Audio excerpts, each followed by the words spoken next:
Lo más oscuro del caso de Jeffrey Epstein nunca salió en las noticias. Lo enterraron antes de que pudiera salir. Seguramente conoces la versión oficial, que en su avión privado llevaba a celebridades, políticos y empresarios a una isla perdida en el Caribe, donde los esperaban jovencitas con un perfil muy específico. No era solo la edad, sino algo mucho más perturbador. Pero si escarbamos un poco más, descubrimos que la isla era solo la punta del iceberg. Porque esto pasaba también en Nueva York, Londres, Florida, París y más. Era una red de tráfico de inocentes al servicio de la élite. ¿Cómo logró ocultarlo durante tanto tiempo? Con un sistema, uno para silenciar a las víctimas y otro para controlar a los poderosos. Epstein usaba técnicas que, según fuentes poco difundidas, habría aprendido del Mossad, el servicio de inteligencia israelí. Este es solo uno de los tantos detalles que casi nunca verás en los grandes medios, porque hubo mucho que intentaron enterrar. Pero hoy vamos a rescatar todo aquello que nunca se atrevieron a mostrarnos. ¿De dónde salió realmente su fortuna? ¿Por qué el sistema entero lo protegía? ¿Y de verdad se autoeliminó o alguien lo hizo desaparecer? Y mientras avanzamos vamos a ir contando cuántos delitos cometió y por cuántos salió impune. A ver si aciertas el número al final. Jeffrey Epstein nació en 1953 en Brooklyn, Nueva York, dentro de una familia judía de clase media. Su papá, Seymour, era obrero y jardinero y su mamá, Paula, trabajaba como asistente en una escuela. Un amigo de la infancia de Jeffrey comentó que Paula era una madre y ama de casa maravillosa, a pesar de tener un trabajo de tiempo completo. Y los vecinos decían de la familia que eran las personas más amables. Jeffrey creció en un vecindario privado, tranquilo, descrito por algunos como un refugio de clase media. Desde pequeño demostró tener mucha facilidad para las matemáticas y también para el piano clásico. Era tan inteligente que se saltó 2 grados y terminó la prepa a los 16. Sus amigos de esa época lo recuerdan como alguien dulce y generoso, aunque también callado y medio nerd. Le decían Epi. Una amiga de la infancia lo describe como un chico promedio, muy bueno en matemáticas, un poco pasado de peso, con pecas y siempre sonriendo. En las fotos de esos años, según el periodista Ari Feldman, se le ve con una expresión tranquila, rasgos suaves, nada que ver con la sonrisa arrogante que mostraría después, la misma con la que acabaría siendo reconocido. Hasta ahora, la infancia de Jeffrey no tiene nada fuera de lo común. De hecho, hasta podría decirse que fue bastante tranquila, incluso agradable. Entonces, ¿cómo alguien con una infancia así termina convirtiéndose en un depredador? Epstein entró a la universidad a estudiar fisiología matemática, pero nunca se graduó. Y es justo ahí, a los 21 años, donde empiezan a aparecer algunos de los primeros focos rojos. Sin haber terminado la universidad, consiguió trabajo como profesor de matemáticas en la Dalton School, una escuela privada en Manhattan donde iban hijos de algunas de las familias más ricas del país. Ahí varios exalumnos recuerdan que tenía comportamientos bastante inapropiados. Le prestaba demasiada atención a las alumnas que eran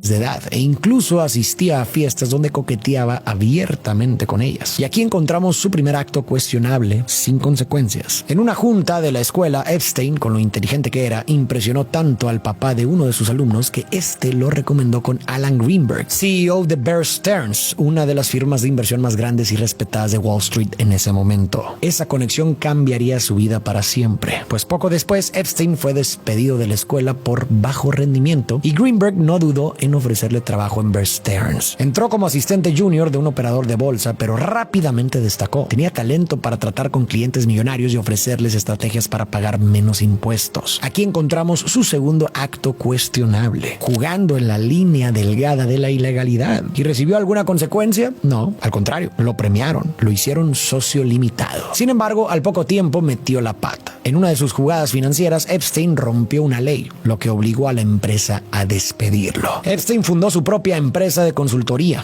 A veces trabajaba para gobiernos o millonarios ayudándolos a recuperar dinero perdido en fraudes financieros y otras veces trabajaba para quienes se lo habían robado. ¿Le cayó alguna sanción? De hecho, salió beneficiado. En ese negocio conoció a tanta gente poderosa que solo se haría más intocable. Aquí vale la pena hacer una pausa. La infancia de Jeffrey fue, hasta donde sabemos, aparentemente normal. Creció en una familia trabajadora, incluso cariñosa, en un vecindario tranquilo. Sus amigos lo recuerdan como alguien dulce y un alumno brillante, pero poco a poco su historia empieza a torcerse, empezando con su comportamiento con las alumnas En ese momento no hubo un delito claro, nada demasiado escandaloso, pero sí señales preocupantes, comentarios fuera de lugar, demasiada atención a ciertas chicas, e incluso asistir a fiestas donde coqueteaba con ellas. Tal vez no era ilegal, pero claramente inapropiado. Los alumnos lo notaron, lo recuerdan hasta hoy, y sin embargo, nadie dijo nada. Después vino su habilidad para esquivar la ley. Amber Stearns se volvió experto en encontrar vacíos legales para que sus clientes pagaran menos impuestos. Tampoco era un crimen ni algo inusual en Wall Street, pero lo importante no es lo que hizo, sino lo que eso le enseñó. Que hacer trampas, y sabes cómo, además de ser válido, es premiado. Le dieron ascensos, lo hicieron socio y lo rodearon de gente poderosa. Y así con cada experiencia Jeffrey fue entendiendo que cruzar la línea mientras no te atrapen es aceptable o incluso ventajoso. Y que si nadie te frena, ¿para qué detenerse? El psicólogo social Roy Baumeister explica que casi todos tenemos tres ideas equivocadas sobre qué es realmente la maldad. Primero, solemos pensar que las personas son buenas o malas por naturaleza, como si eso fuera parte de su ADN. Bajo esa lógica, alguien bueno no puede hacer nada malo y alguien malo está condenado a siempre a actuar con maldad. Segundo, solemos creer que la maldad en su mayoría viene de sociópatas o psicópatas, gente sin empatía, sin culpa o sin alma, como si fueran una especie aparte. Y tercero, muchas películas nos han hecho creer que la maldad surge de un solo evento traumático en la infancia, como si algo se rompiera dentro de la persona y a partir de ahí ya no hubiera vuelta atrás. Pero Baumeister dice que la realidad es mucho más compleja y para entenderla hay que romper con esas ideas. Para empezar, la gran mayoría de los actos crueles no los cometen psicópatas o sociópatas. Solo un 5% de estos casos parece venir de personas que realmente disfrutan hacer daño. El otro 95% al parecer proviene de gente común que no se ve a sí misma como malvada ni cruel, sino que simplemente actúa por deseo, impulso o conveniencia. También deja claro que la moralidad no es algo con lo que se nace. Un bebé no sabe qué está bien ni qué está mal. Si quiere un juguete, lo agarra. Si algo le molesta, puede morder o empujar. No lo hace por maldad, sino porque nadie le ha enseñado lo contrario. Se sugiere que la moral se aprende con el tiempo a través de lo que enseñan los papás, los maestros y la sociedad. Y si nadie te explica que robar está mal, es probable que al crecer no lo veas como un problema. No porque hayas nacido malvado necesariamente, sino porque quizás nunca te enseñaron a distinguir. Y además, la moralidad no solo se forma durante la infancia. No es un chip que se nos instala cuando somos niños y ya nunca nada más cambia, sino que cada decisión que tomamos, grande o pequeña, va ajustando ese compás moral. En el caso de Jeffrey, tal vez sus padres sí le enseñaron que violar la ley está mal, pero si una y otra vez vivió experiencias donde romper las reglas no solo no tenía consecuencias, sino que traía premios, entonces su brújula interna se pudo haber desviado. No de golpe, pero sí poco a poco. Así que ser bueno o malo no es una categoría fija, no es algo que decides una vez y ya queda marcado, sino que es algo que se va construyendo con el tiempo a partir de decisiones. ¿Y qué significa todo esto? Que aunque sería más fácil etiquetar a Epstein como un simple sociópata, la verdad es mucho más incómoda. Es muy probable que no nació como un monstruo. Fue una persona ordinaria que con el tiempo fue cruzando límites y nunca enfrentó consecuencias. Y así cada vez fue cediendo un poco más a sus impulsos. Y como nadie lo frenaba,